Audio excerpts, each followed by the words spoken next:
Our awning is one of our favorite accessories on the teardrop trailer. The last time we used it, there was a lot of rain. I've noticed that like a lot of water repellent material, it starts to lose its effectiveness over time. So it's time to recondition the fabric to make it more waterproof. I have two types of waterproof spray, and I'm going to test them out. The way this is going to work, I'm going to use this product on the rear half of the awning and the other product on the forward half. I'm going to follow the directions on each of the two product labels, and we'll find out which one works best.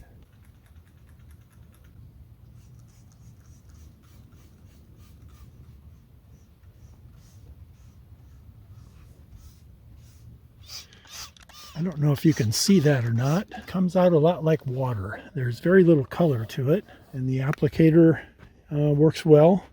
It's a pump, which I like. It hasn't beaded up and ran off like liquid should on a waterproof surface. So it's just an indication that it was time to recondition the fabric. That's for the rear half of the awning. The second product claims to have UV blockers, which I suppose is nice for this kind of material. It's out in the sunshine a lot. I'm going to follow the directions. It's slightly different. It says to wipe down the excess after applying. So we'll see how that works.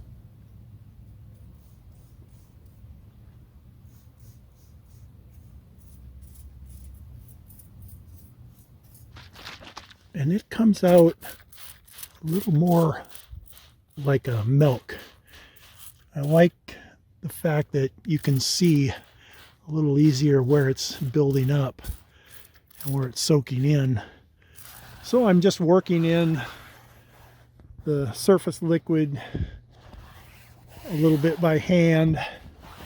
Give it a chance to soak in as much as possible before I wipe off the excess according to the directions.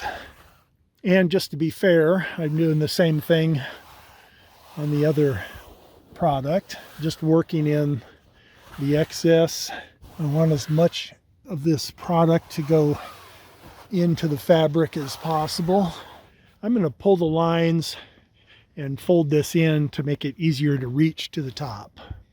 Supposed to wipe down the excess. I'm going to do that with a clean towel.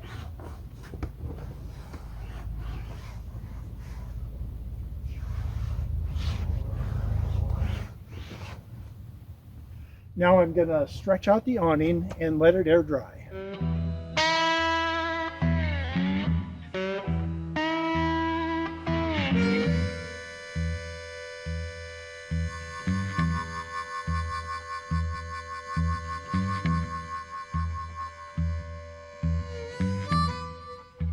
It's been several days with the awning parked out in the sunshine. It's had plenty of time to cure, dry out. I have the trailer parked on a side hill so I can run the water on top of the awning and see how it runs off. Let's give it a test.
So here's the forward half after a good hosing down.